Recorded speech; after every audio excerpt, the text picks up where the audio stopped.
For every iconic Marvel villain, there's one that fans absolutely hate. And let's start with the gold standard of Marvel villains, and I'm of course talking about Thanos. For me, Thanos isn't just a villain, he's a perfect case study in how to build an antagonist. For 10 years we heard about this guy, and throughout phase 2, he was perfectly built up in post-credit scenes. I'll do it myself.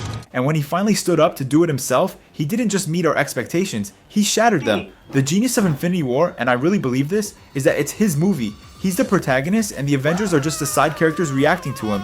He's got this crystal clear goal to collect the 6 stones and this profound, unwavering motivation that drives the entire story. What makes him legendary for me isn't just the snap. It's his philosophy. Unlike most Marvel villains, he's not some generic mustache-twirling bad guy who wants to destroy the world for no reason. He's a twisted, messianic zealot, basically an extremist who genuinely believes the universe is killing itself, and the only way to save it is through this terrible, random, fair judgment. In his mind, he's not the destroyer, he's the savior. He's the only one with the will to make what he calls the hardest choices, and that, to me, is what separates him. He doesn't crave power for its own sake. He doesn't want to rule, he just wants to solve the one problem he believes no one else is strong enough to fix. And then, man, there's the performance. What Josh Brolin and the VFX team did here, I think it's a miracle. This isn't just a CGI monster, he's a character with a soul. We see the agonizing pain on his face when he sacrifices Gamora. That single horrific moment proves his conviction. He's not just willing to sacrifice half the universe, he's willing to sacrifice the one thing he actually loves for his cause.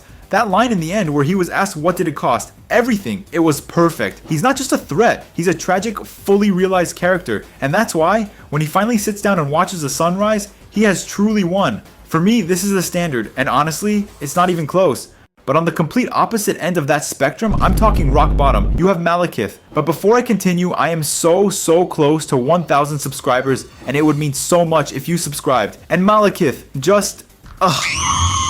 This guy is the poster child for Marvel's Phase 2 villain problem. They just could not figure out how to make a compelling villain.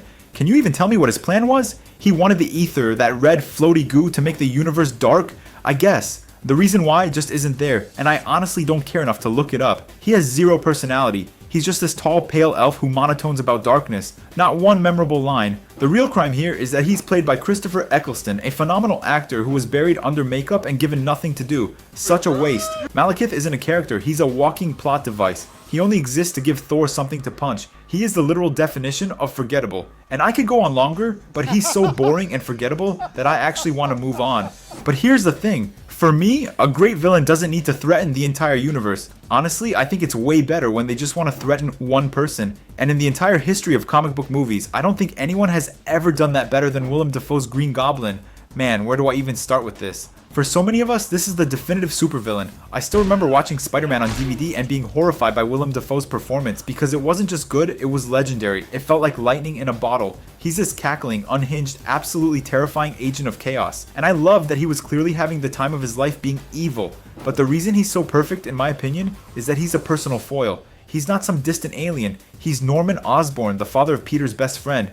That makes the conflict so personal, so deeply emotional. He's this dark, twisted father figure, and I still think that Thanksgiving dinner scene is one of the most intense moments in any superhero movie. The tension is unbearable. He's not trying to take over the city, he's trying to hurt Peter. He wants to terrorize him, break him, and prove his own twisted point about the world. And the genius of it, what I really love, is the duality. It's not just the cackling goblin, it's the broken, desperate Norman underneath. That mirror scene where he talks to himself, that's pure Shakespeare level tragedy right there. He's not just a monster, he's a man who became one, and that's what makes him so much more compelling to me. This performance was so iconic, so untouchable, that when I heard they were doing No Way Home, I knew he had to be the one. And here's the crazy part, he did it again. He was by far the most terrifying and compelling character in a movie filled with iconic villains. I was so happy he wasn't just there for a cameo. He basically hijacked the movie and became the main villain all over again. He's the one who remembers Peter, rejects the cure, and delivers the most devastating blow of that film by killing Aunt May.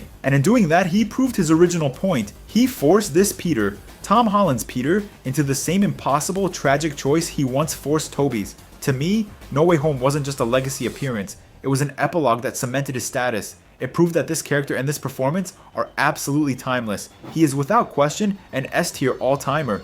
But what happens when you have the perfect setup for another personal badass foil and you just completely drop the ball? Well, then you get Taskmaster. And I'm still disappointed about this one. When I first saw the trailers for Black Widow and saw Taskmaster, I was hyped. Not even for the movie itself, but for the villain, because it looked sick. A villain who can perfectly mimic the fighting style of anyone they see. They've got Cap's shield moves, Hawkeye's archery, Black Panther's claws. It should have been the ultimate physical rival for Natasha. I was expecting this cool, calculating, badass mercenary. Someone who could go toe to toe with Nat and even outsmart her. A dark reflection of her own skills. And what did we get? A silent, boring, robot-like henchman. Like seriously, what the f***? No! The entire movie, Taskmaster just shows up, has a cool looking but soulless fight, and then disappears. There's no personality, no taunting, no actual character inside the suit. And then comes the twist. It's revealed to be Dreykov's daughter, who's just being mind controlled. And for me, that twist completely deflated the entire character. It drained away all the menace, all the agency, and all the coolness that was left. We were promised this awesome mirror image rival. Instead, we got a tragic, empty plot device that only existed to make Natasha feel guilty. It felt like such a massive bait and switch. Such a complete waste of one of the coolest villain concepts Marvel ever had. But now, let's talk about the exact opposite. Let's talk about a character who was pure, unfiltered charisma. A villain so good, so compelling, that he basically forced his way into becoming a hero. I'm talking about the god of mischief himself, Loki.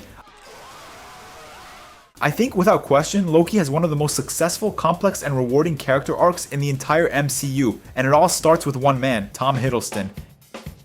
His charisma is off the charts. He's witty, theatrical, charming, and he's burdened with glorious purpose. He's the bad guy, but he's clearly having the most fun. But here's the secret. The reason he's so loved isn't just the charm. It's that he's broken. If you go all the way back to the first Thor movie, that's the key for me. He's not a cackling demon. He's a tragic Shakespeare-level figure. He's the outcast son, the jealous brother, the kid who finds out his entire life, his family, his home, his identity was a lie. His glorious purpose, his need to rule, I've always seen it as a desperate, broken plea for validation. He doesn't just want the throne. He wants to prove to Odin, to Thor, and to himself that he's not lesser. That's what makes his arc so incredible. He can be the full-on terrifying villain. Let's not forget he stabbed Agent Coulson and tried to take over New York. But he can also be funny, sympathetic, and even heroic. In Ragnarok, he's hilarious, but he also grows. That's the movie where he finally stops trying to betray Thor and makes the choice to come back and save Asgard. And then comes Infinity War. That's the end of his original arc. He goes out in the first 5 minutes, but he does it as a hero. He tries to stab Thanos. He dies with unwavering loyalty to his brother and his people. You will never be a god. It was the perfect, tragic, heroic end for him. But then we got the Loki show, and I know that's a different Loki because he's a variant, but that's what makes it so brilliant. When they first announced the show after Endgame, I was worried, but in the end, the show took that arrogant, broken Avengers-era Loki and put him through a cosmic therapy session. He was forced to watch his entire life play out, his failures, his betrayals, his redemption, and his death. And what happened? He found a new glorious purpose. He completed the arc that our first Loki did, but in a completely different way. He went from being the ultimate narcissist obsessed with a throne to becoming the selfless god holding the entire multiverse together, literally becoming the throne itself. He's the only villain who is so good, Marvel had to build their entire multiverse saga around him, and we'll see that play out in Doomsday next year. But what happens when you try to be funny and chaotic and you just fail on every possible level? Well, then you get MODOK. Like, brother, what was this? I'm still baffled. This was supposed to be one of Marvel's weirdest, most terrifying, and most iconic villains. A mechanized organism designed only for killing. This giant floating psychic head who's supposed to be an Avengers level threat. And what did we get? We got a giant floating stretched out face for Darren Cross, the yellow jacket guy from the first Ant-Man movie. The one nobody was asking about. From the second he showed up on screen, I was just taken out of the movie. The CGI was baffling. It was this horrible, uncanny valley nightmare. He wasn't scary, he was just goofy. And not in a good way. More like a how did this get approved kind of way. He wasn't a mechanized organism designed only for killing. He was a mechanized organism designed only for cringe. All his menace was gone. He wasn't a threat, he was a joke. And not even a good one. He was just pathetic. I'll never forget sitting in the theater during that breakdown scene when he says he's a dick, and Scott tells him he doesn't have to be. And then MODOK just says, don't be a dick. Like, what the hell? It was a total tonal disaster. A complete embarrassment to the character and honestly to the audience. It was just an absolute failure on every level. And that's the list. From the absolute legends to the unmitigated disasters. I know you've got opinions on this one. Let me know in the comments, and don't forget to like and subscribe, and check out my latest video here.